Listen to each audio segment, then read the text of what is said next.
We're talking about what God's doing kind of all over the place, and you're going to help us understand what's happening in Africa. I know the hubs in Africa have really been well developed, and there's a lot of things that are going on there. So maybe just tell us what you see God doing, especially as you've traveled around a bit. Yeah, it's been really exciting to see, because the local church is the playing field, it's where the action's really at. It's really the hubs, it's not conferences, it's the hubs where partnership is really experienced and felt by more than just church leaders. And so it's really been exciting to see in Africa hubs growing in strength, growing in number of things that they're doing together, and also seeing a willingness of church leaders to not just get their head down in their location, but to look up and to see what has God put in us that we can share with others, and to see others put their hands up when they've got a need or an area that needs strengthening, and people willing to go. That's been a real joy. Can you think of any specific examples, that thing of where actually gifts meet a need, specific things you've seen that have really helped a church in one case or another? In Madagascar, they've just had a team of people from Kenya, South Africa, various places in South Africa all come together and really put some emphasis and input, some new initiatives, some fresh faith into the Madagascan stories. Also had the joy this year of myself going to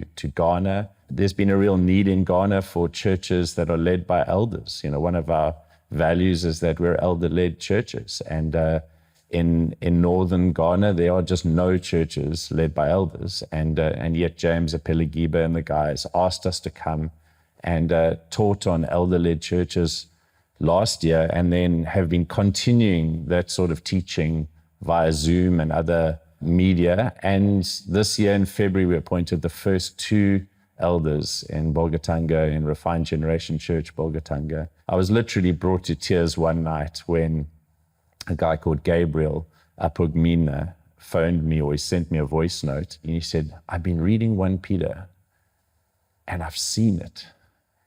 And he said the Apostle Peter was willing to be called an elder, and to be an elder of the church that Jesus bought with his blood. What a high calling. I want to be an elder. That's amazing. I have a lot of questions about that, just because I'm so curious as to how these churches are operating, if they're not elder-led, and what you've seen that do by kind of bringing this key value of elder-led churches into these contexts. It's so vital that when we go into contexts that are different from our own, to not be importing something. And almost always, one of the first things that I would be saying, or we'd encourage teams that are going to be saying, is that we don't want to bring a little bit of South Africa. We don't want to bring a little bit of the UK or the US to your context. We just want to open the Bible. Let's just open the Bible. If it's in the Bible, then let's value it. Similarly, in Uganda, Moses, such an amazing, mighty man of God, has planted 27 churches in 27 years. Such a humbling experience to see a servant of God, someone who has sacrificed, him and Sarah, just amazing. But also his burning passion to preach the gospel. He's just unrelenting. And you can see why he's planted so many churches.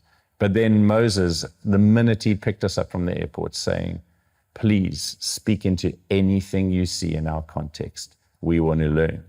And here we are saying, "We want to learn from you, Moses." And he's saying, "Well, I want to learn from you." And just think, how much can't we do for God and advance the kingdom when there's hearts like that crisscrossing right throughout Africa? We preached the 5 values that we partner around.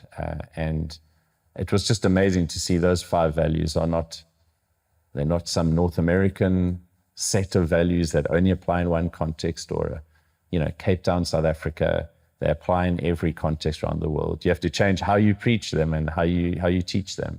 But so exciting to see people hear these values and say, those are biblical values, and we want to build churches like that, which will look totally different in different settings, but those biblical values are still there expressed. So we're really excited to see the result of a willingness to look up and to look out and to connect. Just what a joy. You guys have been seeing God moving quite a lot in Africa, on the continent of Africa. What does that look like, especially maybe even out of the last few years and the pandemic? Yeah, I think Africa is a continent that's pregnant with opportunity.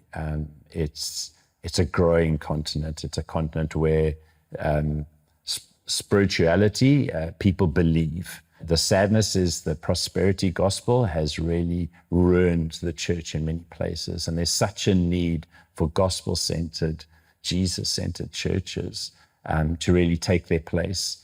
And we're really excited that the gospel is exploding in Africa. It is. And we want to be part of seeing biblical churches that are rooted not in a personality, but are rooted in Jesus and have got good leadership that's going to survive the tests and challenges that will come, undoubtedly. I'm so excited to see churches like that planted.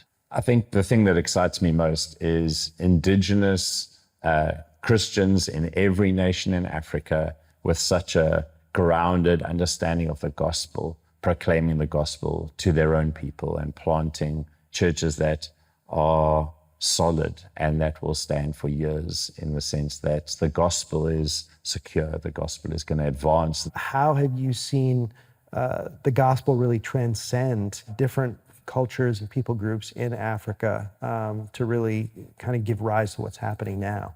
Well, the gospel is good news, isn't it? And Africa needs good news, just like everywhere in the world. But the gospel is good news. The gospel transforms brokenness, turns it around, redeems it, heals people, and actually uses the very experience that they've gone through to make them those that are able to heal others. So the gospel is so relevant to Africa. It really is what people need.